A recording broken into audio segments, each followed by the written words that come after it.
Baik, Assalamualaikum warahmatullahi wabarakatuh. Halo semuanya, perkenalkan nama saya Lugi Fernando dengan NIM 2419111110014 dengan absen 4 dan dengan dosen pengampu Dr. Oski Iliandri, Magister Kesehatan. Izin dok, di sini saya akan menyampaikan materi mengenai anatomi muskuloskeletal di regiotoraks dan membrium superior dan vaskularisasi dan inervasi sistem muskuloskeletal. Baik, sebelum kita masuk ke regiotoraks, alangkah baiknya kita mengetahui dulu apa itu anatomi muskuloskeletal ya. Jadi, untuk anatomi muskuloskeletal itu adalah ilmu yang mempelajari struktur dan fungsi tulang, fungsi otot, sendi, dan jaringan ikat yang mendukung pergerakan otot. Pergerakan tubuh ya teman-teman, maaf. Oke, setelah kita mengetahui apa dari anatomi muskuloskeletal itu, barulah kita memasuki ke bagian materinya, yaitu regiotoraks. Kita masuk ke slide selanjutnya. Baik, teman-teman, di sini kita sudah melihat yaitu regiotoraks ya, ataupun regiotorakis, toraks. Kita mengetahui nih bahwasanya toraks itu kan adalah dada ya. Toraks itu artinya dada. Di sini kita melihat anatomi toraks yaitu tulang.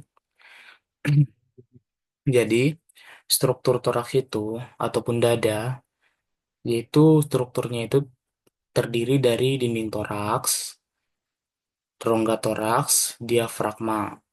Dinding toraks itu sendiri, dia itu terdiri dari tulang, otot, dan jaringan ikat. Sedangkan rongga toraks, dia itu berisi paru-paru, jantung, pembuluh darah besar, esofagus, trakea, kelenjar timus, dan saraf penting. Berarti untuk rongga toraks ini, dia yang akan melindungi yang ada di dalamnya, seperti paru-paru, jantung, dan seterusnya tadi. Sedangkan diafragma, dia ini adalah otot utama untuk pernapasan yang memisahkan rongga toraks dari rongga abdomen, teman-teman. Setelah kita mengetahui struktur toraks, ya, setelah kita mengetahui struktur toraks, di sini kita melihat ada tadi yang dinamakan dengan dinding toraks. Oke, ada yang dinamakan dengan dinding toraks. Dinding toraks ini terdiri dari beberapa bagian lagi, teman-teman, yaitu tulang ya. Kita melihat tulang. Ya, di sini kita melihat di PPT ada tulang, tulang toraks, ya. Ada terdiri seperti ini, teman-teman. Dinding toraks itu untuk tulangnya sendiri terdiri dari sternum ataupun tulang dada. Ya, ini ada di PPT. Bisa ditunjuk ini enggak sih? Bentar, kita dulu. Ini ya, sternum, itu teman-teman. Kita video ya buat sternum. Setelah itu ada apa namanya? Untuk sternum ini dia itu terdiri dari manubrium, corpus sterni dan processus xiphoideus. Oke.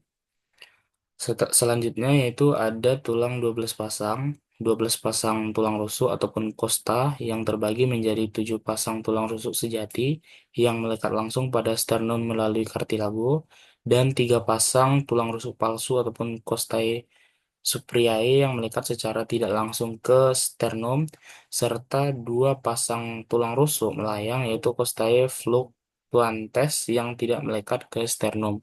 Kalau misalnya ada penyebutan yang salah, tolong dikoreksi ya. Serta ada juga yaitu tulang vertebra thoracalis, yaitu pada T1 hingga T12, teman-teman. Dia ini membentuk bagian belakang dinding toraks. Oke, sudah kita mengetahui tulang di rego toraks, ini kan ada banyak nih, ada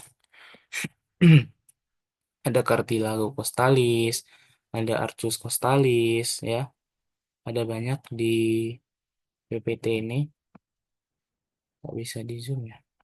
Ya, ada banyak, ada cartilago costalis. Jadi untuk jadi untuk yang 12 pasang tulang rusuk inilah yang dinamakan rongga toraks ya teman-teman. Kalau tidak salah, kalau misalnya salah tolong dikoreksi.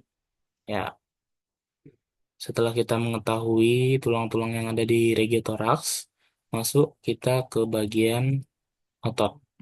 Nggak kelihatan ya. Ini gambar ototnya. Ada beberapa otot yang telah apa namanya? Yang telah saya cantumkan. Baik, untuk otot yang terdapat di toraks sendiri itu ada tiga macam ya teman-teman ya, ada tiga macam. Yang pertama itu ada otot interkostal namanya. Ada otot interkostal seperti yang ada pada gambar di PPT ini. Pada gambar sebelah kanan ya ini ya, sebelah kanan saya ya ini. Ya, interkostal. Di bagian interkostal ini ada sternum, clavicle, pectoralis major, internal interkostal, eksternal interkostal ya. Dan pada bagian dalamnya itu ada eksternal interkostal M dan serta internal interkostal M. Baik, untuk otot interkostal sendiri, dia itu masih terbagi lagi nih menjadi otot interkostal eksternus, yaitu untuk membantu inspirasi dengan mengangkat tulang rusuk, dan otot interkostal internus yang tadi eksternus ya, yang tadi eksternus, ini internus untuk membantu ekspirasi dengan menarik tulang rusuk ke bawah. Setelah itu ada otot interkostal intimus yaitu berperan dalam stabilisasi dinding toraks. Setelah itu ada yang dinamakan dengan otot aksesori pernapasan. Sebenarnya untuk otot aksesori pernapasan itu misalnya otot skala apa namanya scalenus, sternocleidomastoideus dan otot serratus anterior. Sedangkan yang saya tuangkan ini apa ya sklanen ya ataupun sklanus agak susah juga ya nyebutinnya ya. Untuk otot aksesori pernapasan sendiri, dia itu membantu pernapasan pada kondisi tertentu, teman-teman. Nah, di sklen, apa nah, di sklen muskel ini ada bagian-bagiannya ya, yang sudah dicantumkan. Ada ini bagian-bagian di luar juga nih. Untuk bagian ada apa nih, C2, C1, C2, C3, sampai T2. Ya, sedangkan bagian ototnya itu ada medial sklen, anterior sklen, posterior sklen, begitu. Bisa dilihat yang ada di gambar PPT. Baik, setelah kita mengetahui otot-otot yang ada pada regiotoraks, masuklah kita pada eh ntar dulu, masuk kita ke PPT selanjutnya.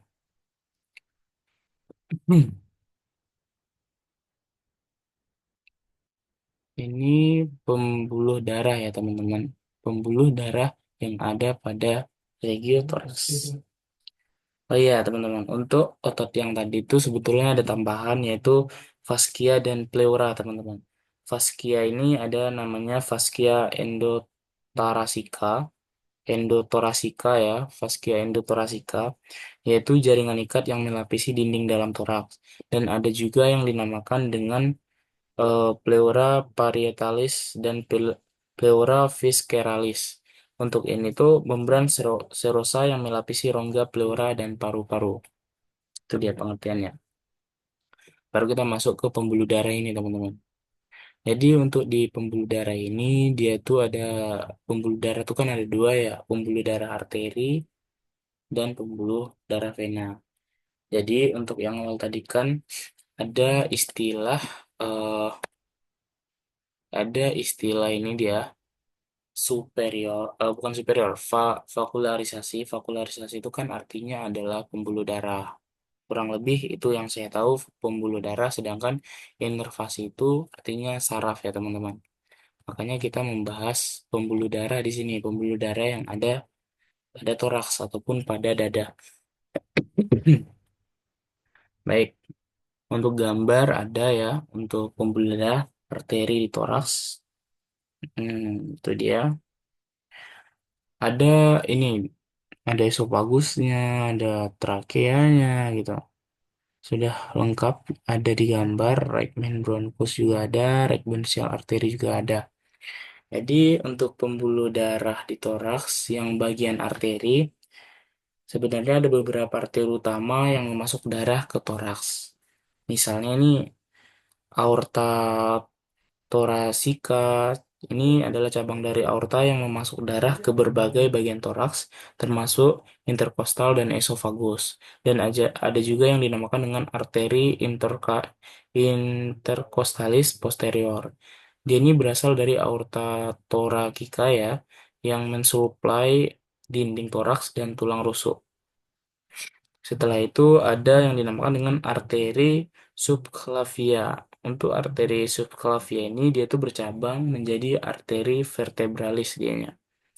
Sehingga arteri thoracica ini eh dan memasuk ini dia untuk mana tadi? Aduh, mohon maaf ya teman-teman. Di sini panas banget serius. Agak kurang fokus, bukan kurang fokus, gagal fokus jadinya. Oke, kita lanjut ya. Selanjutnya ada yang dinamakan dengan arteri thoracica interna. Dia itu bercabang dari arteri subclavica dan memasuk darah ke dinding anterior toraks serta diafragmanya. Setelah itu ada yang dinamakan dengan arteri bronchialis. Untuk arteri bronchialis ini, dia itu bercabang dari aorta thoracica dan memasuk darah ke paru-paru.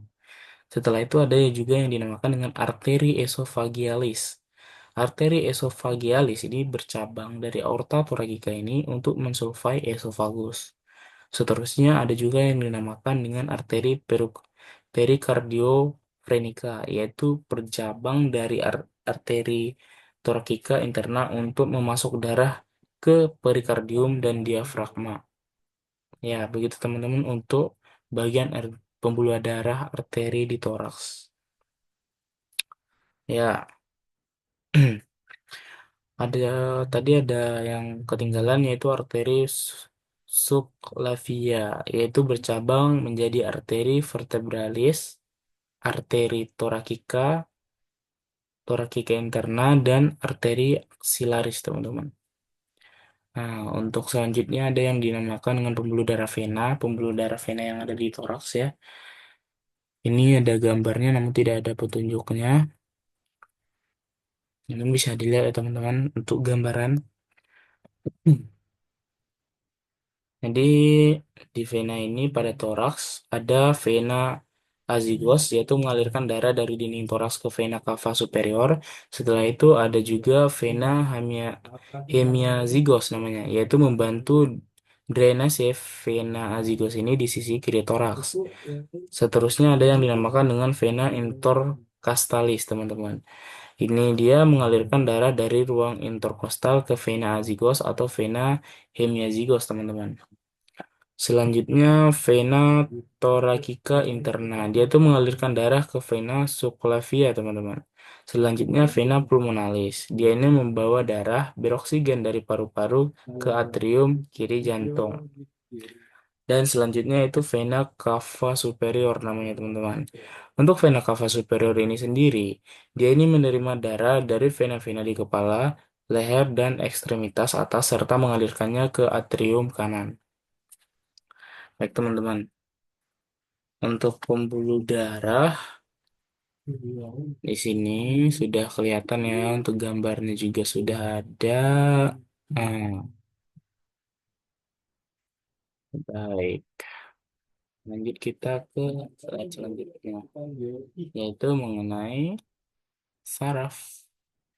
Mengenai saraf ya teman-teman. Ini ya, biar di bawah aja deh, biar bagus. Kelihatan. Hmm. Baik, untuk saraf di toraks sendiri, ini terbagi menjadi dua, ada saraf somatik dan saraf otonom. Saraf yang berperan dalam fungsi toraks terdiri dari sistem saraf somatik dan saraf otonom ya teman-teman. Untuk saraf somatik sendiri, dia dibagi menjadi dua, ada saraf intercostalis dan saraf phrenicus. Untuk saraf intercostalis sendiri, dia ini berasal dari cabang anterior nervus spinalis, thoracalis, yaitu T1 sampai T11 teman-teman. Sehingga mengontrol otot interkostal dan menerima sensasi dari dinding toraks. Sedangkan saraf relikus ini itu berasal dari C3 sampai C5, teman-teman. Dan ini mengontrol pergerakan diafragma dan memberikan sensasi ke pleura serta perikardium. Untuk saraf otonom sendiri, yaitu kan terbagi menjadi saraf simpatis. Saraf simpatis ini berasal dari trunkus simpaticus, yaitu pada T1 sampai T5, sehingga dia berperan dalam vasokonstriksi pembuluh darah, peningkatan detak jantung, dan dilatasi bronkus. Sehingga saraf jantung simpatik berasal dari ganglion simpatis thoracalis atas dan mensuplai jantung. Sedangkan sistem parasimpatik itu sendiri berasal dari nervus vagus yaitu cranial X dan berfungsi dalam kontraksi bronkus dan memperlambat detak jantung dan meningkatkan sekresi kelenjar di paru-paru. Plexus esophagealis dan plexus pulmonalis dikontrol oleh serat parasimpatis ya untuk fungsi respirasi dan pencernaan. Jadi untuk selain ini untuk toraks cukup sampai di sini saja, cukup sampai di bagian saraf. Jadi untuk kesimpulannya adalah toraks merupakan bagian tubuh yang kompleks dengan struktur tulang, otot, dan organ vital seperti paru-paru serta jantung. Pembuluh darah besar seperti aorta torakika dan vena azygos memainkan peran penting dalam sirkulasi darah. Sedangkan saraf seperti saraf intercostalis, phrenikus, dan vagus berperan dalam fungsi motorik dan sensorik toraks. Pemahaman tentang anatomi toraks sangat penting bagi bidang medis, terutama dalam diagnosis dan perawatan penyakit yang berhubungan dengan paru-paru dan jantung, teman-teman. Baik, untuk materi toraks cukup sampai di sini. Semoga dapat dipahami. Nah, apabila tadi ada kesalahan penyampaian, tolong diluruskan dan berikan arahan ya teman-teman. Berikan komentar yang positif. Baik, kita lanjut ke bagian membrum superior. Jadi, membrum superior itu teman-teman, dia itu adalah bagian lengan, bukan bagian lengan, bagian atas, bagian gerak atas gitu ya, bagian gerak atas. Jadi yang bagian gerak atas kita tuh seperti ini teman. Lengan kita, bahu, lengan ya sampai ke jari. Itu dia. Jadi di sini kita eh, ada tiga materi yaitu anatomi ekstremitas atas, pembuluh darah ekstremitas atas, dan saraf yang bekerja pada ekstremitas atas. Ekstremitas atas itu yaitu tadi lengan, alat gerak bagian atas. Ya, ini pindah-pindah terus ya guys. Ya gini. Jadi di sini kita melihat bahwasanya ada yang dinamakan dengan anatomi ekstremitas ya. Nah, kita melihat nih, ini bagian depan ya, ini bagian depan, bagian depan lengan, yaitu kalau tidak salah anterior, anterior, anterior lengan ya. Anterior itu artinya di depan ya teman-teman. Sedangkan posterior artinya di belakang. Jadi pada anatomi ekstremitas ini terdapat, ini kan lengan nih, jadi dia tuh terdapat bahunya ataupun shoulder, yaitu meliputi clavicula, scapula, humerus, bagian proksimal gitu kan. Sendi bahu terdiri dari sendi glonohumeral, ataupun ada juga dengan acromioclavicular dan sternoclavicular yang memungkinkan gerakan luas. Ada juga lengan atas, yaitu upper arm, dihubungkan oleh humerus yang merupakan tulang utama, ya, serta lengan bawah, forearm, terdiri dari dua tulang, yaitu radius, yang berperan dalam gerakan pronasi dan supinasi, dan ulna nih, lebih stabil dan bertanggung jawab terhadap gerakan siku. Dan tangan, hand, telapak tangan gitu kan, hand, tangan, meliputi 8 tulang karpal dianya, yaitu 5 tulang metakarpal dan 14 pelanges yang memungkinkan berbagai gerakan kompleks. Untuk yang di PPT ini kan anatomi permukaan nih. Kita melihat nih regio-regionya sudah ada, ini bisa birahi, ada tricebrahi juga ada gitu. Ini sudah ada teman-teman, tinggal kita lihat dan tinggal kita baca. Ini untuk permukaannya. Untuk permukaan anatomi bagian lengan ekstremitas atas. Ini bagian depan ya, berarti anterior. Kita next ke slide selanjutnya. Nah, ini posteriornya teman-teman. Untuk bisa kita lihat bagian lengan posterior, bagian belakang maksudnya. Posterior itu artinya belakang. Ini regio, ada regio deltoidia, ada regio brachii posterior, ya posterior itu belakang itu kan.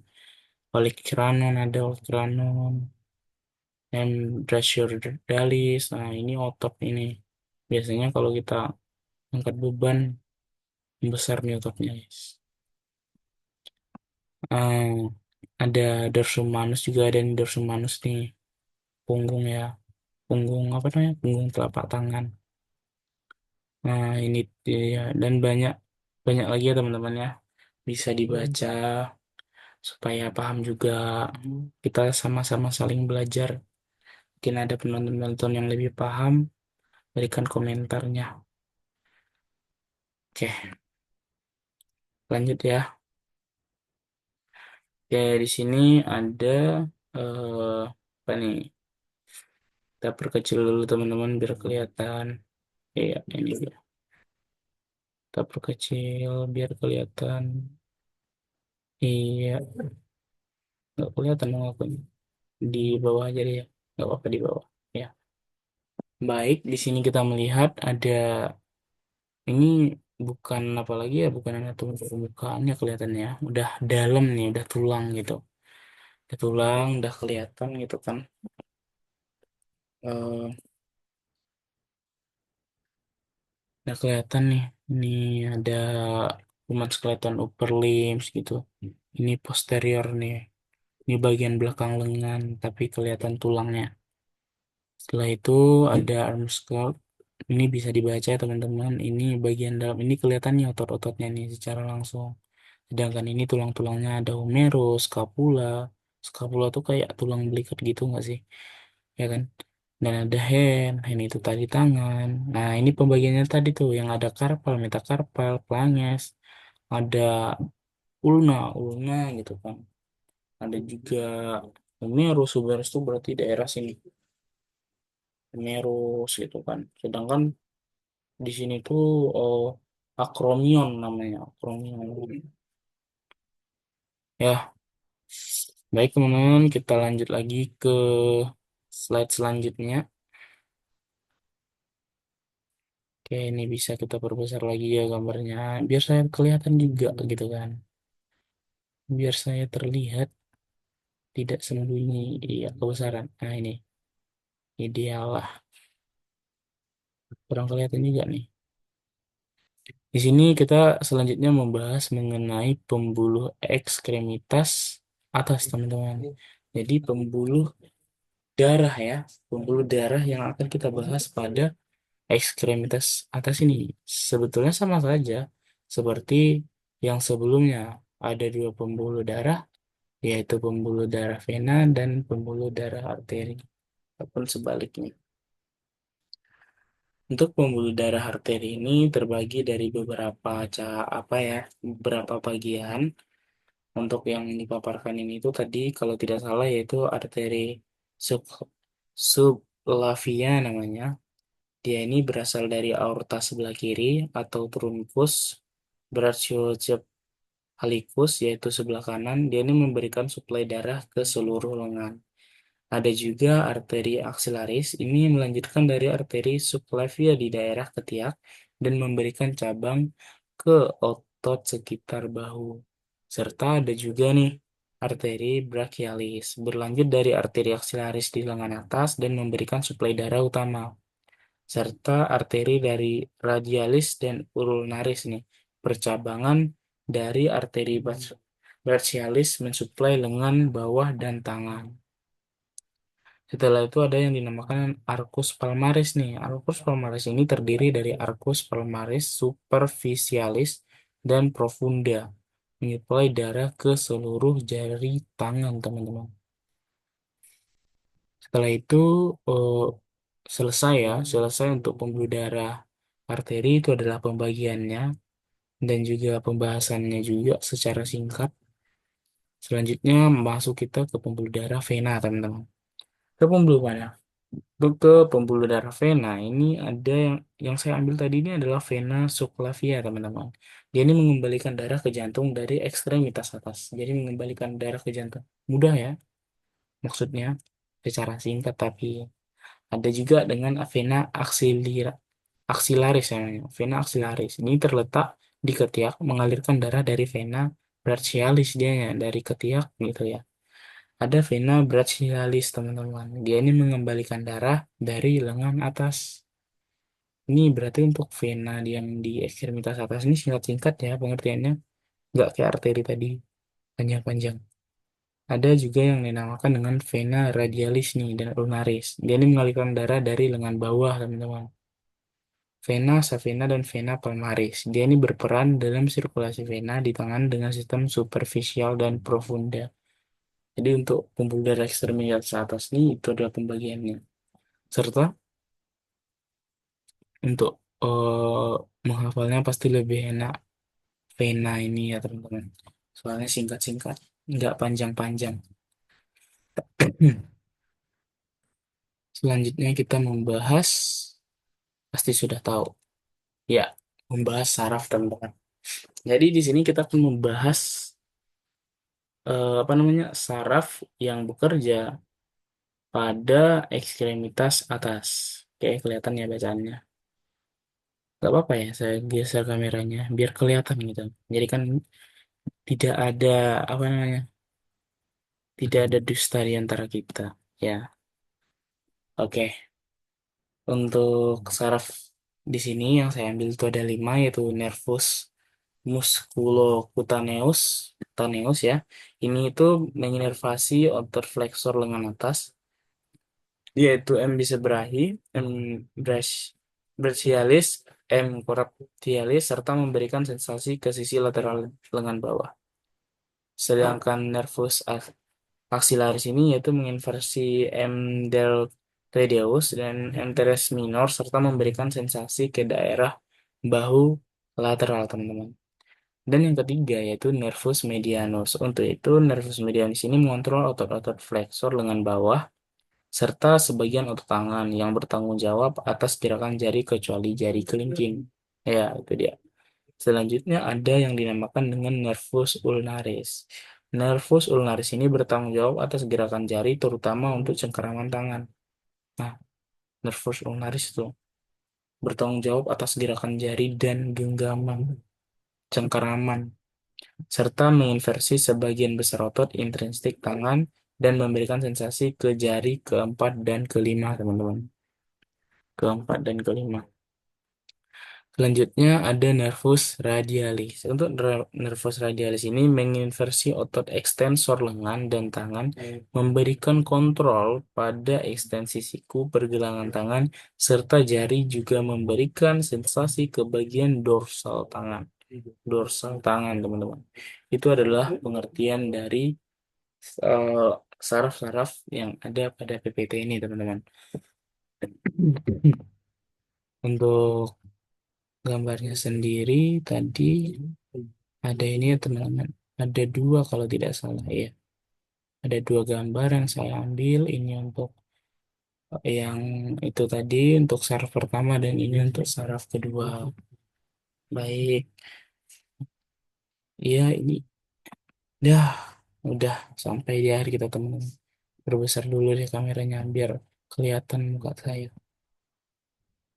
Ya, udah. Terima kasih atas perhatian Anda. Baik, teman-teman, untuk kesimpulan untuk ekstremitas atas ya. Jadi ekstremitas atas ini memiliki struktur kompleks yang terdiri dari tulang, otot, pembuluh darah, dan saraf, arteri dan vena. Arteri dan vena ini bertanggung jawab atas suplai darah ke seluruh bagian ekstremitas atas. Sedangkan saraf dan plexus brachialis yaitu mengontrol gerakan dan sensasi. Pemahaman mengenai anatomi sangat penting dalam bidang medis rehabilitasi untuk menangani cedera dan gangguan pada ekstremitas atas, teman-teman. Ya, baik. Untuk kesempatan kali ini mungkin ini saja yang dapat saya sampaikan. Kalau misalnya ada salah, saya minta maaf. Bila ada salah kata, tolong dikoreksi. Ya, sekian dari saya. Semoga bermanfaat. Assalamualaikum warahmatullahi wabarakatuh.